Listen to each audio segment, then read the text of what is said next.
आज शाम को बनाया मैंने नमकीन दलिया। राम राम जी सारा ने मेरे एक और नए ब्लॉग में आपका स्वागत है। सुबह उठते ही गर्म पानी पी करके मैंने घी निकालने के लिए रही लगा दी थी। उसके बाद मैंने दूध गर्म करने के लिए इंडक्शन पे रख दिया था। इतने में वानी उठ गई थी तो देखा कि आधी उठी हुई आधी सो रही है। वहाँ जाकर उसे उठाया और दूध वगैरह पिला दिया था। फिर मैंने किचन में आकर के घी निकाल दिया था। अच्छी तरह से रही पोंछ दी थी। घी निकालने में भी टाइम लगता है। इस बीच वानी मुझे तंग कर रही थी। फिर मैंने जो सुबह वाले बर्तन होते हैं उनको अच्छे से साफ़ किया। दूध वाले बर्तन और साथ में घी वाले बर्तन जो गर्म पानी से ही अच्छे से धुलते हैं उनको अच्छे से साफ़ किया। फिर मैं घर की साफ़ सफाई में लगी थी। जो मैंने कल चूड़ियाँ अपने नए बैंगल बॉक्स में सेट करी थी उनके उसके साथ बहुत सारा कचरा निकल गया था तो अच्छे से साफ़ किया। फिर मैं नहा धो करके अंदर आ गई थी। थोड़ा बहुत हल्का फुल्का मेकअप किया, जर्सी वगैरह डाली और इसके बाद मैंने भगवान का नाम लिया। जोत बत्ती की पूरे 24 घंटे में 2 मिनट भगवान का नाम लेना भी ज़रूरी होता है। फिर मैं किचन में जा कर के दोपहर के खाने की तैयारी करने लगी। उसके लिए सबसे पहले मैंने आटा लगाया। आटा लगा करके मैंने जो डिब्बे खाली हो चुके थे उनमें सामान भरना शुरू कर दिया था।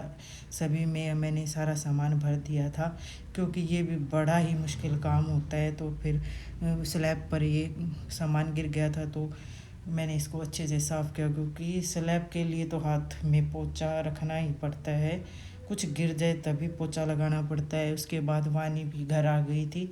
मैंने वानी के पापा को दोपहर का खाना दे दिया था और साथ में वानी आटा लेकर के दुकान पर आ गई थी। रोटियां बना रही थी और साथ में अपने पापा के खाना भी खा रही थी और रोटियां भी बना रही थी। इसके बाद मैंने और वानी ने भी खाना खाया। ये देखो वानी पता नहीं कहाँ कहाँ बिठा करके खाना खिलाती है और खाती है। इसके बाद मैंने वानी के नाखून काटने का सोचा तो वो कट करवा ही नहीं रही थी तो मैं छत पे ले गई थी उसको घुमाने के लिए। वहाँ पर उसने आराम से अपने नाखून कटवा लिए थे। फिर वो अन्नू से बोल रही है। अन्नू उसको दिख गई थी तो अन्नू को बोल रही है, अन्नू आ जाओ ऊपर खेलेंगे। इतने में अनु दीदी भी ऊपर आ गई थी और दोनों की मस्ती शुरू हो गई थी। ये देखो वानी को कहाँ पे बैठा दिया अनु ने। तो वहाँ पे मस्ती करने के बाद हम दोपहर को सो गए थे। फिर मैंने वानी के पापा के लिए और अंकित के लिए कॉफ़ी तैयार कर दी थी। इसके बाद मैंने अपना प्रेस का कार्य शुरू कर दिया था। 3-4 दिन से जो कपड़े पड़े हुए थे तो मैंने सोचा कि आज इनको क्यों ना प्रेस कर ली जाए क्योंकि वानी बाहर घूमने के लिए गई थी। बच्चे के साथ प्रेस करना बड़ा ही मुश्किल काम होता है क्योंकि वो हाथ वगैरह लगाते तो गर्म प्रेस पे ये खतरा ही रहता है। फिर अंकित और वानी खेलने लग गए थे। दोनों अपने अपने बॉल से अलग अलग बॉल से खेल रहे थे। इसके बाद मैंने शाम के समय में नमकीन दलिया बनाने की सोची। उसमें आलू वगैरह डाले, टमाटर वगैरह डाले। तो वैसे भी सिंपल दलिया मुझे भी पसंद नहीं है तो मैं कभी बनाती ही नहीं सिंपल दलिया तो मैंने नमकीन दलिया बनाया।